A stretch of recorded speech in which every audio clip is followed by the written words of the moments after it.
వందనాలు. మరి దేవుడు మహాకృప, మరి పునరుద్ధరణమి ఆదివారం ఆయన సన్నిధిలో మనం అందరినీ కలిసి ఆరాధించడానికి ఆయన ఇచ్చిన గొప్ప కృపను బట్టి దేవుని మనం స్తుతిద్దాం అందరమే. హల్లెలూయా, హల్లెలూయా, హల్లెలూయా, హల్లెలూయా, హల్లెలూయా. ఎందుకంటే గత కాలం అంతా కాచిన దేవుడు మరి పునరుద్ధరణ ఆదివారం కూడా ఆయన సన్నిధిలో మనం ఆరాధిస్తే ఆయన మాట మనకి త్రోవకు వెలుగై ఉన్నది. దేవుడు మహాకృప మనకు తోడై ఉంది. హల్లెలూయా, హల్లెలూయా. మనము దేవుడి యందు బలపడటానికి ఆయన సన్నిధికి వచ్చి వాక్యాన్ని మనం విని నేర్చుకోవలసిన వారమై ఉన్నాము. హల్లెలూయా. ఆయన సన్నిధికి వచ్చి మన వాక్యం విని నేర్చుకోవలసిన వారమై ఉన్నాము. మరి ఆయన వాక్యం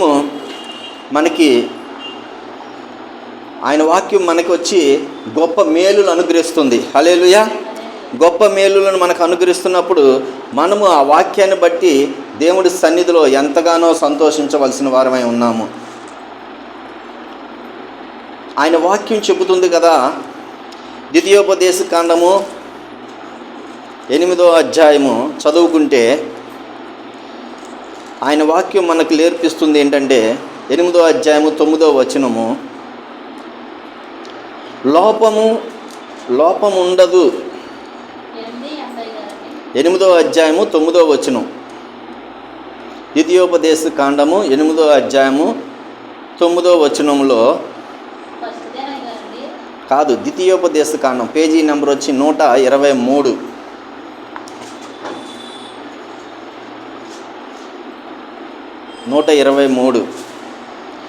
ఏ లోపము ఉండదు.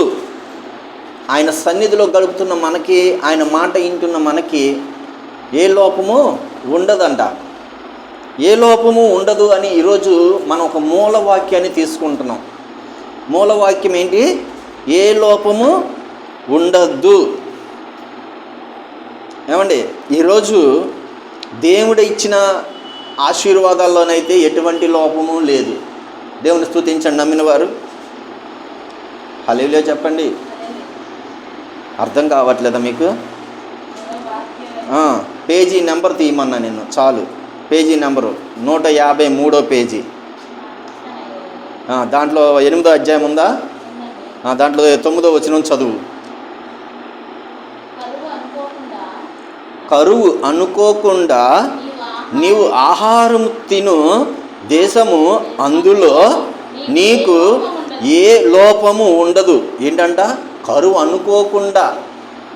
అసలు నిజంగా దేవుడిచ్చిన మాటలోనైతే ఏ లోపము ఉండదు. ఆయన మాట వినకపోతేనే మనలో ఎన్నో లోపాలు వస్తాయి. అవునా కాదా? అనేకమైన లోపాలు వస్తాయి. శరీర లోపాలు వస్తాయి, ఆహారం లోపాలు వస్తాయి, ఇంకా ఆర్థిక బాధల్లో ఉండే లోపాలు వస్తాయి ఆయన మాట వినకపోతే. కానీ ఇక్కడ ఆయన మాట వినే ప్రజల కోసం ఆయన చెప్తున్నాడు. ఆయన మాట వింటేనంట కరువు అనుకోనకుండా నీవు ఆహారము తిను దేశము. ఇది ఏ దేశము? తిను దేశము. నిజమే, ఆయన సన్నిధిలో నువ్వు గడుపుతుంటే ఏంటి, నీకు కరువు ఉండదు. నువ్వు ఆహారం తిను దేశంగా ఉంటావు. హల్లెలూయా. నీ ఇల్లు ఆహారం తినే దేశముగా ఉంటుంది.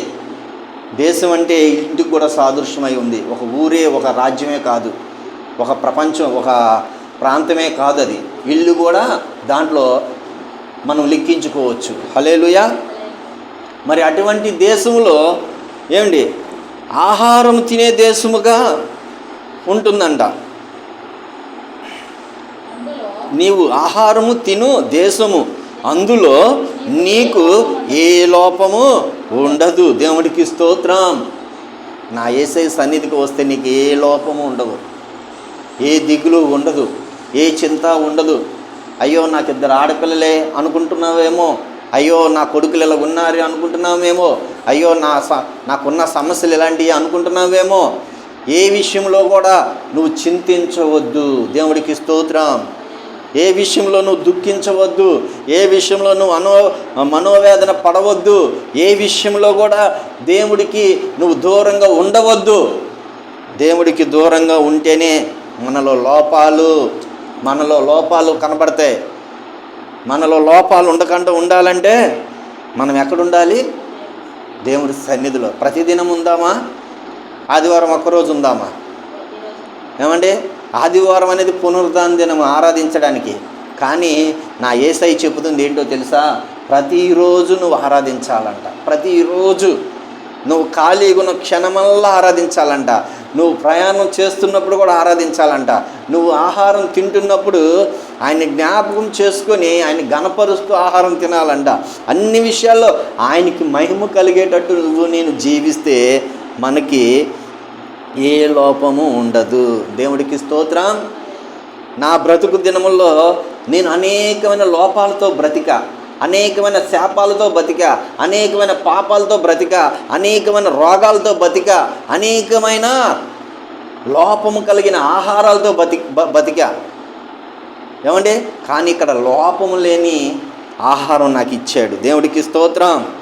ఏమండి, ఏ లోపము ఉండదు ఆయన సన్నిధిలో గడిపితే.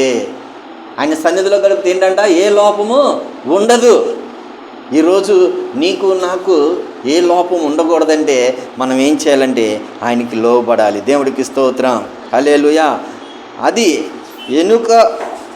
ఇనుప రాళ్ళు గల దేశము, దాని కొండల్లో నీవు రాగి తవ్వి తీయవచ్చును. దేవుడికి స్తోత్రం.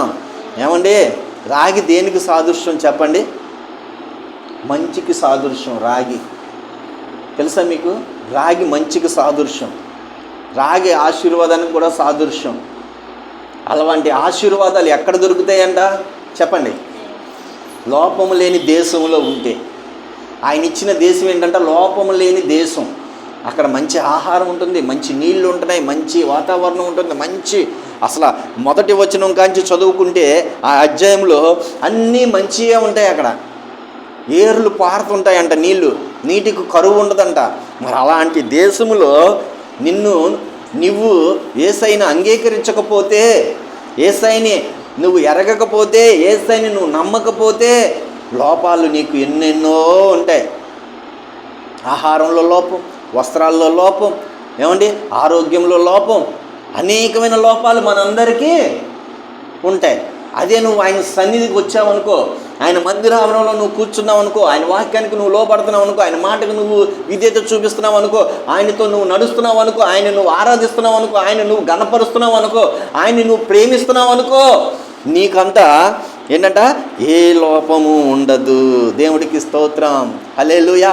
లోపము లేని దేశంలోకి నువ్వు వచ్చావు, లోపము లేని స్థలానికి నువ్వు వచ్చావు, లోపము లేని దేవుడి దగ్గర నువ్వు ఉన్నావు, లోపము లేని ఆరాధన నువ్వు చెయ్యు.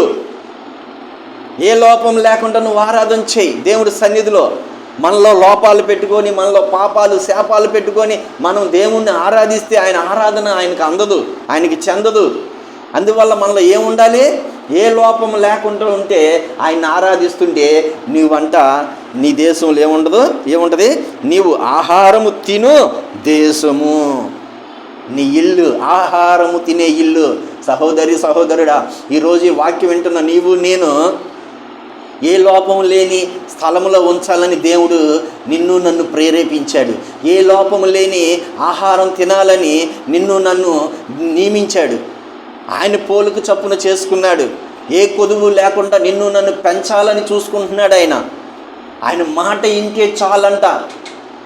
ఒక 3వ వచనంలో ఉంటుంది, ఇదే అధ్యాయంలో 3వ వచనంలో చదువుదాం ఒకసారి. ఇదే అధ్యాయం 3వ వచనంలో చూసుకుంటే, ఆహారము వలనే గాక యెహోవా సెలవిచ్చిన ప్రతి